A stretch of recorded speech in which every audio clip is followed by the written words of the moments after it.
Have you ever wondered why some places under the American flag aren't U.S. states? Take Guam and the U.S. Virgin Islands. Their people are American citizens, yet they can't vote for the U.S. president and have no voting representation in Congress. The U.S. bought 3 Virgin Islands from Denmark. The deal took 50 years. These islands are part of the United States, but they exist in a gray area of American law and governance. In this video, we explore why Guam and the Virgin Islands remain territories instead of becoming full-fledged states, even after more than a century under the U.S. flag. It's an important question because it highlights how history and law have shaped the rights of hundreds of thousands of U.S. citizens.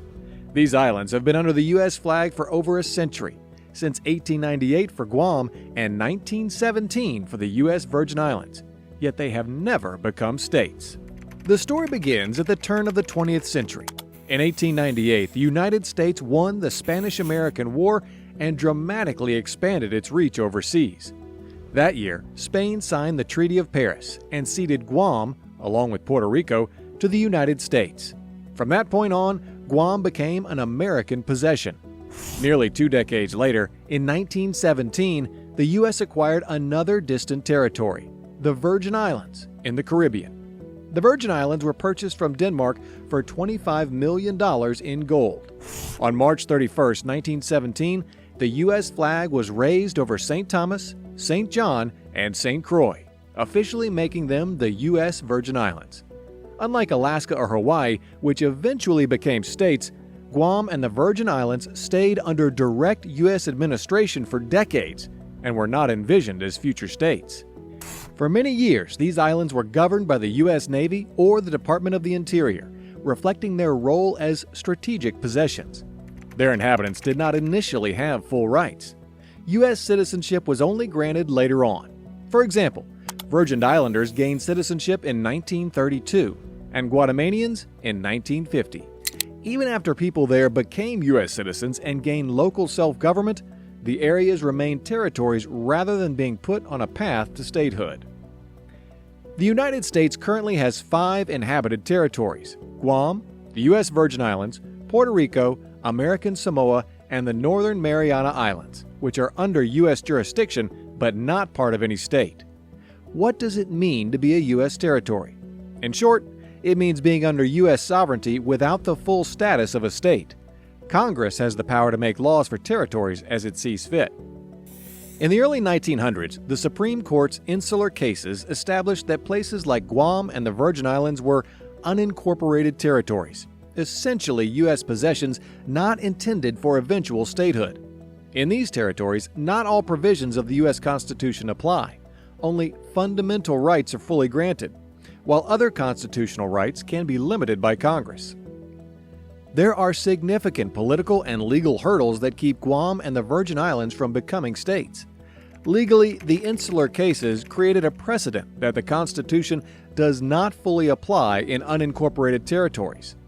The Insular Cases were tinged with racist language. At the time, officials described the territory's inhabitants as foreign races and savage tribes, not ready for full constitutional rights, helped justify keeping those islands in a second-class status.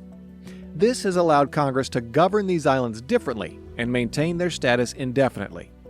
Politically, admitting a new state requires an act of Congress and broad support, which has been absent in these cases. One reason is the territory's small size and distance. Together, Guam and the U.S. Virgin Islands have only a few 100,000 residents, far fewer than any state. Granting them statehood would give these tiny populations the same 2 Senate seats as a large state, a prospect that makes Congress cautious. In short, there has never been enough political momentum or necessity in Washington to push a statehood bill for Guam or the Virgin Islands. Another factor is the lack of a unified call for statehood from the islands themselves. While many residents would welcome equal rights, others are ambivalent or prefer the status quo for economic or cultural reasons. In fact, past local votes have shown no clear consensus for statehood. A 1982 plebiscite in Guam saw only about 26% of voters support statehood, and a 1993 referendum in the Virgin Islands failed to produce a change due to low turnout. Without a strong local mandate for statehood, Congress feels little pressure to act.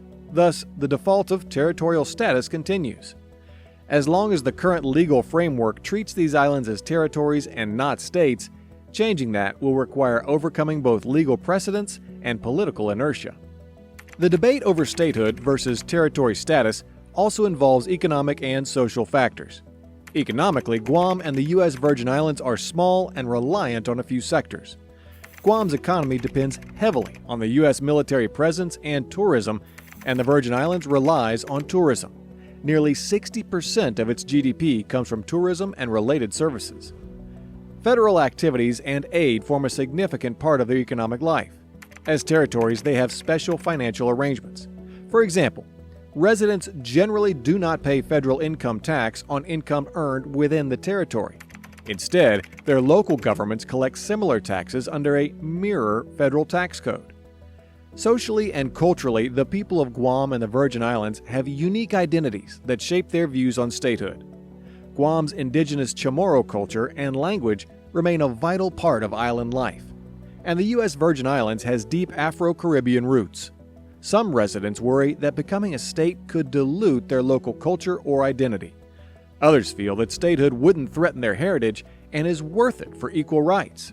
Additionally, islanders serve in the U.S. military and participate in American life in many ways, yet they lack full voting rights at home, a discrepancy that fuels frustration. These cultural and social dynamics play into whether people support statehood, independence, or the status quo. What are the options for the future of Guam and the Virgin Islands? Broadly, three paths are often discussed: statehood, independence, or some form of continued territorial status. Statehood would give Guam or the U.S. Virgin Islands equal footing with the current 50 states. That means full voting representation in Congress and the right to vote in presidential elections, ending the democratic deficits of territorial status. It would also likely increase federal support and stability under the same laws as other states. However, statehood comes with responsibilities. Residents would pay all federal taxes, and the new state government would take on roles that federal authorities currently handle. Some uncertainty exists about how well a small, remote state could manage the same obligations as larger states, but many argue the benefits of equality outweigh the challenges. Independence would sever the constitutional link to the United States entirely. An independent Guam or Virgin Islands could make its own laws and cultivate its own national identity without any oversight from Washington. This would fulfill the ideal of self-determination. The trade-off is losing U.S. citizenship, unless a special agreement were made, and the guaranteed economic and security support that comes with being part of the United States. Given the island's small economies and their vulnerability to hurricanes and other challenges, independence would be a daunting route.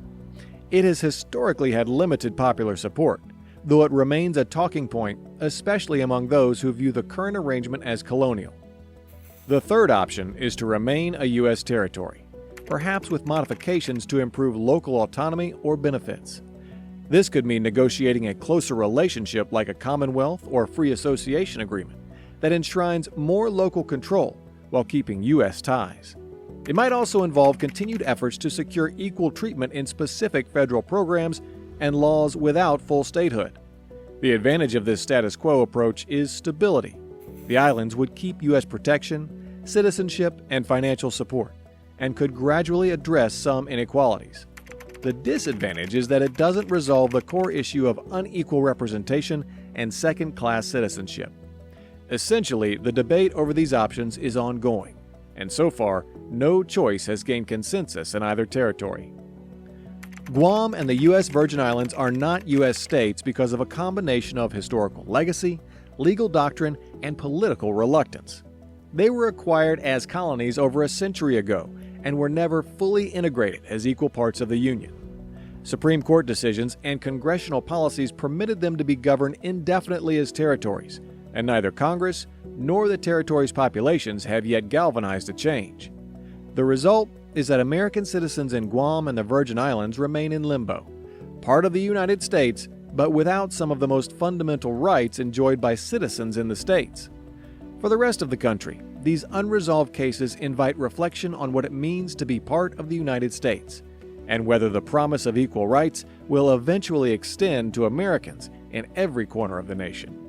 For now, Their status reflects an era of American history that continues into the present, raising questions about democracy, equality, and how the United States sees its farthest flung communities.